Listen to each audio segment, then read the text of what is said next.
there, welcome to Everyday Moodlings. I'm your host, Jeree Parks, and today I wanted to do an episode from Big Book of Backgrounds. In case you haven't seen any of these videos before, I have this art journal. This is one of the Delusions art journals, and I make various backgrounds in these, and I keep them. And then when I want to use a piece, I go ahead and cut it out. I am not an art journaler per se, so I don't work specifically in this book. What I do is I keep these for backgrounds, for tags, and artist trading cards. Because sometimes when you're working really small, like an ATC, it's hard to get the same feeling from a background. It just, everything feels a little cramped.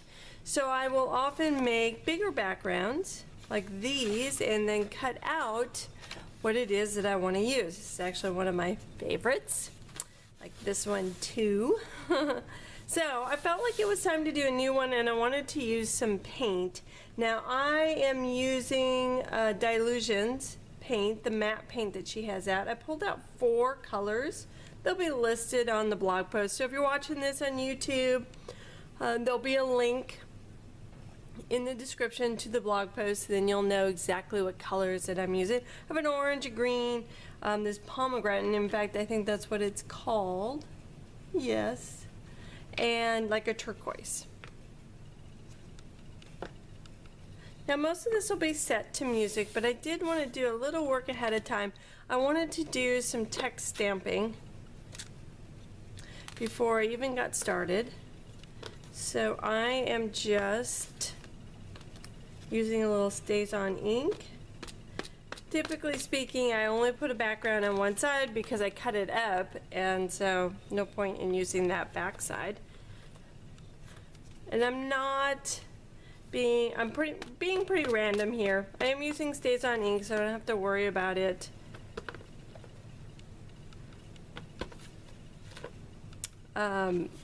running or smearing or anything when I put the paint on top.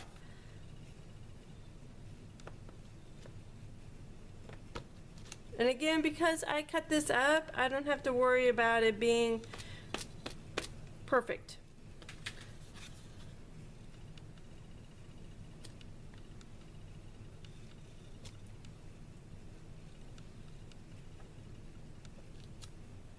In fact, I like that one right there. I should have done the whole thing that way.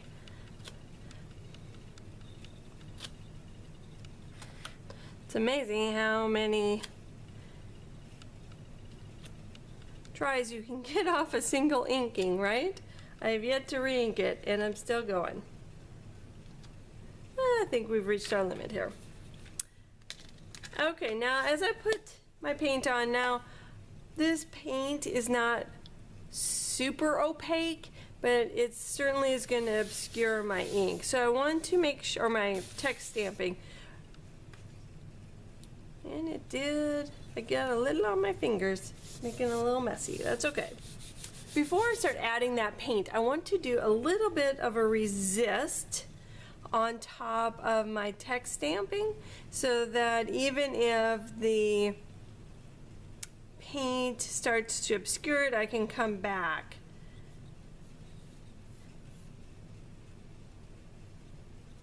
And I'm just randomly putting on, this is petroleum jelly or Vaseline, and you want to make sure that it's a good enough coat that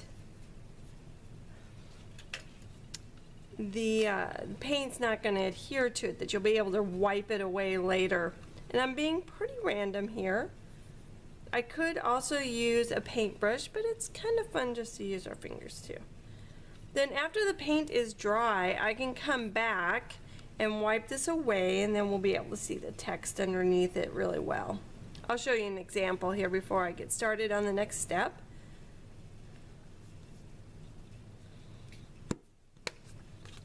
So I'll show you what this will eventually look like. Hopefully I'll be able to find it in here. This is one that I did just circles on. There's another one.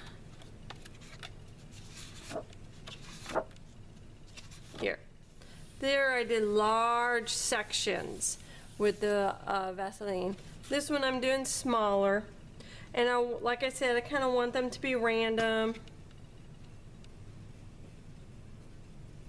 Just little blobs that eventually will wipe away. So let me get cleaned up.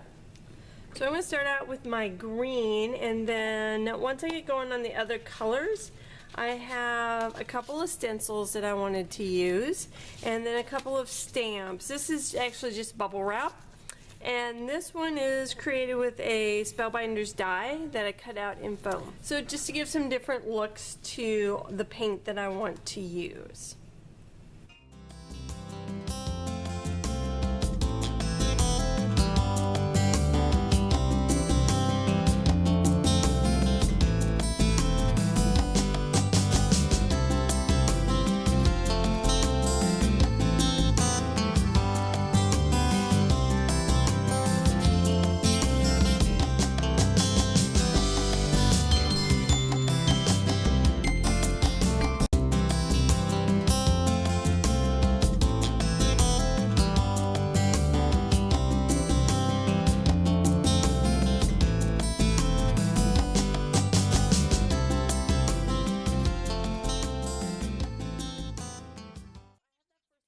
And you can already see it's starting to resist the paint. The nice thing about Dylusions paint is it dries pretty quick, but I'm going to speed it up a bit. Okay, so as you're drying it, that petroleum jelly is going to melt a little bit. So you kind of want it to set back up again before you start with the next layer. And we are good.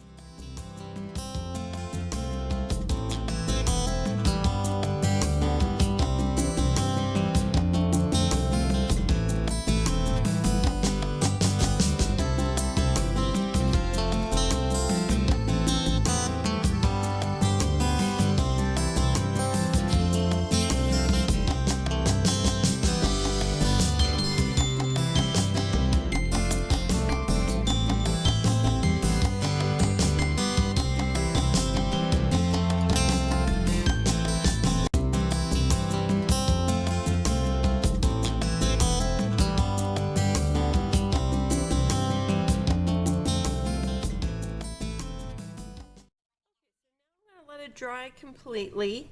I'm going to remove that petroleum jelly, and then I'm going to do just a little of this pomegranate through one last stencil before I call my background good. So I'll be back when it's dry and we can remove the petroleum jelly.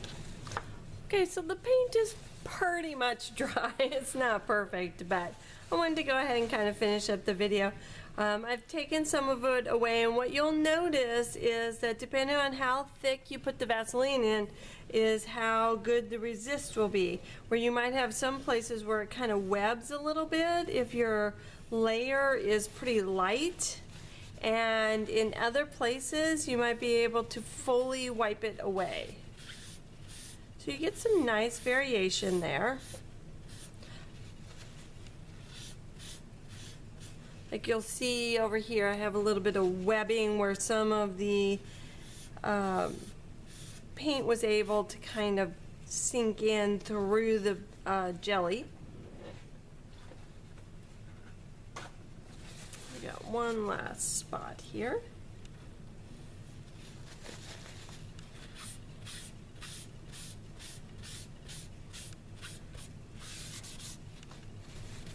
Okay, so then I want to kind of finish up with my pomegranate just to kind of pull everything together. This is a honeycomb one. You'll see it's well used. So I'm going to go ahead and finish up just with a little sponge to kind of pounce it into.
everything that was on here. It is a little hard to kind of transfer it through the paint.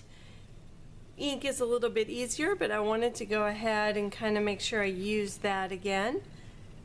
So I think I have one last thing I want to do on here before I call it quits.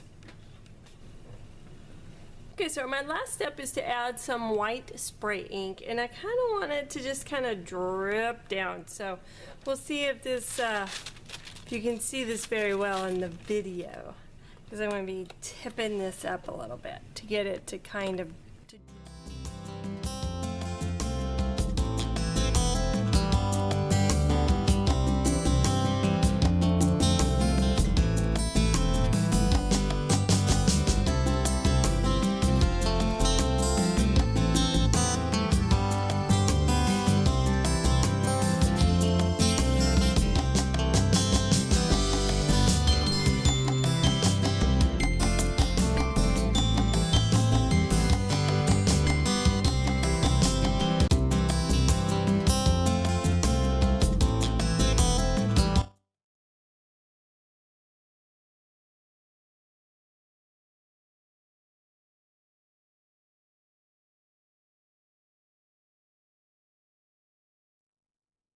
Okay, so I think I'm going to stop messing with it now. It didn't quite drip the way I wanted it to, and it is a spray, so we'll see as it dries how well it sticks to my paint. But at this point, I'm going to let it be. Now, obviously, this is a background. It's not a finished product. I'll be cutting it up and creating other pieces with it, which you will see on the blog in coming weeks. So if you have any questions about anything I did here, please be sure to let me know. I'm always happy to help.